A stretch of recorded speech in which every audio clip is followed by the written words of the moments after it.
यहाँ त अर्थमन्त्री भइसकेका मान्छेलाई पनि केपी ओलीको झोले, गाउँमा वडाध्यक्ष भइसकेका मान्छेलाई पार्टीको क्याडरलाई पनि झोले भन्छन्। को हो त झोले, को हो त नेता? पार्टीको झोले हुनुपर्छ भन्ने नि छैन। युवाहरू आफ्नो खालको स्वतन्त्रता छ, आफ्नो खालको बौद्धिक क्षमतालाई कदर गर्न सक्छन् र सधैँ पार्टीको झोला बोकिरहनुपर्छ र पार्टी पछि लागिरहनुपर्छ भन्ने पनि छैन। युवा विदेश जाने भनेको चाहिँ नराम्रो कुरो चाहिँ होइन। युवा बाध्यतापूर्वक विदेश जानु चाहिँ राम्रो कुरा होइन। युवा विदेशै जान नपाउँछ, स्वेच्छाले विदेश जाने कुरालाई सहजीकरण गर्नुपर्छ। सरकारमा बस्नेहरू हामीहरूले र चाहिँ देश चलाउनेहरूले चाहिँ देशमै रोजगारी र चाहिँ भविष्य निर्माण गर्नुपर्ने वातावरण बनाउनुपर्छ। हामीले हाम्रो देशका युवाहरूलाई देशमै श्रम गर्ने परिस्थिति विकास गरिनुपर्छ, देशमै काम गर्ने वातावरण, रोजगारीको वातावरण सिर्जना गर्नुपर्छ। त्यस हिसाबले हामीले सरकारको प्राथमिकतामा यी विषयहरू पर्नुपर्छ।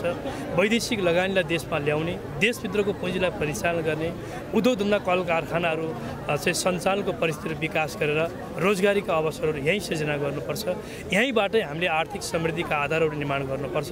यसमा राज्यको मुख्य प्राथमिकता हुनुपर्छ र आजको सरकारको यसमा प्राथमिकता छ। तर तपाईँ सबैलाई थाहा छ, हामी सबैलाई थाहा छ, प्रत्येक 5 वर्षमा जनताबाट आवधिक निर्वाचनको माध्यमबाट हामीले जनप्रतिनिधिहरू चयन गर्छौँ। जनताले पात्र पनि परिवर्तन गर्न सक्छन्। जनताले दलहरूलाई दिइरहेको, दलहरूलाई गरिरहेको अनुमोदन पनि फेरबदल गर्न सक्छ। तर यसको विकल्पमा, लोकतन्त्रको विकल्पमा अरू वाद, निरङ्कुशतावाद हुन सक्दैन, अधिनायकवाद हुन सक्दैन, सामन्तवाद हुन सक्दैन, त्यो स्वीकार गर्न सक्दैन। त्यो 21औं शताब्दीमा त्यो सम्भावना छैन। तर यही व्यवस्थाभित्रबाट अझ यसलाई उन्नत बनाउँदै, व्यवस्थित गर्दै, विद्यमान शासकीय प्रबन्धहरूलाई अझ स्ट्रेन्थन गर्दै जानुपर्छ र सरकारले पनि यहाँले भनेकै जस्तो यहाँका युवाहरूलाई यही देशभित्रै केही गर्ने वातावरणको सुनिश्चित गर्ने गरी आधारहरू तय गरेर जानुपर्छ।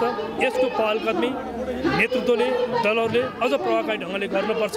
तपाईँको लोकप्रिय मिडिया मार्फत यही कुरा राख्न चाहन्छु। धेरै धन्यवाद। संसदको आजको गणितको यथार्थ तपाईँ हेर्नुहुन्छ भने हामीले संसदमा एकल सरकार कुनै पनि दलले बनाउन सक्ने स्थिति बनेको छैन। त्यसकारणले गर्दा जनताका बिचमा प्रस्तुत भएका राजनीतिक एजेन्डाहरू, देश बनाउने सङ्कल्पहरू, चुनावी घोषणापत्र वा प्रतिबद्ध पत्र मार्फत जनताका बिचमा प्रस्तुत गरेका एजेन्डाहरूलाई जनताले पनि सोही बमोजिम अनुमोदित गरेर यदि कुनै दलले एकल बहुमतको सरकार प्राप्त गरेर देश चलाउन पाउने स्थिति, आफ्नो विचारधारा, आफ्नो नीति वा दृष्टिकोण वा कार्यक्रम मार्फत सञ्चालन हुन पाउने अवस्था हुन्थ्यो भने पनि त्यसले केही सहजताहरू हुन्थ्यो। अहिलेको अवस्था वास्तवमा युवाहरू विदेश पलायन भइरहेछन्, तर पनि अहिले सबै युवा विदेश पलायन भइरहेछन् भन्ने कुरालाई चाहिँ यो एउटा सेलिब्रेसनले के देखाउँछ भने नेकपा एमाले भित्र युवाहरूको सशक्त टिम छ र त्यो टिमलाई अहिले युवाहरू अझै पनि छन् है, विदेश पूर्ण नभएर अझै पनि नेपालमा छन् भन्ने कुराको यो आजको यो उसले चाहिँ एउटा सन्देश दिन चाहन्छ र दिन्छ र जसले गर्दा अबका दिनहरूमा भनौँ युवा पलायनलाई यो आउने सरकारले रोक्न सक्ने सामर्थ्य पनि राख्नुपर्छ। पार्टीको झोलै हुनुपर्छ भन्ने नि छैन। युवाहरू आफ्नो खालको स्वतन्त्रता छ, आफ्नो खालको बौद्धिक क्षमतालाई कदर गर्न सक्छन् र सधैँ पार्टीको झोला बोकिरहनुपर्छ र पार्टी पछि लागिरहनुपर्छ भन्ने पनि छैन है।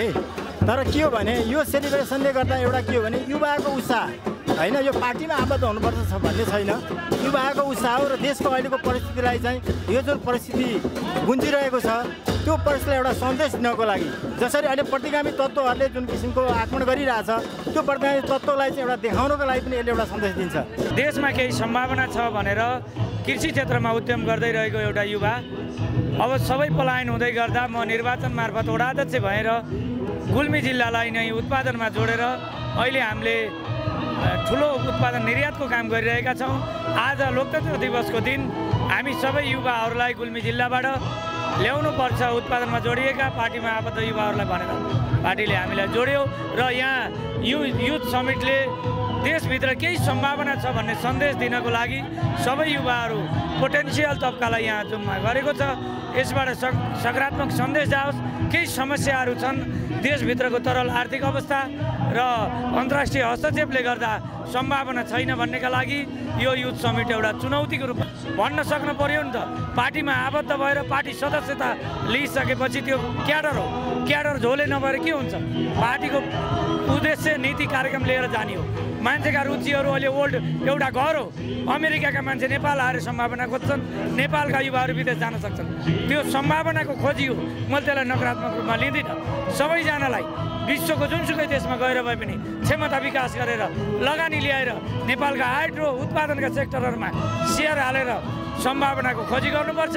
त्यो भाष्य खडा गर्नु हामी आफै पनि कमजोर भएको प्रमाणित हुने भएकोले पार्टीको कार्यक्रममा हिँड्दैमा झोले हुने र कार्यक्रममा नजाँदैमा विरोधी हुने होइन, फरक मत राख्न पाउने अधिकार छ।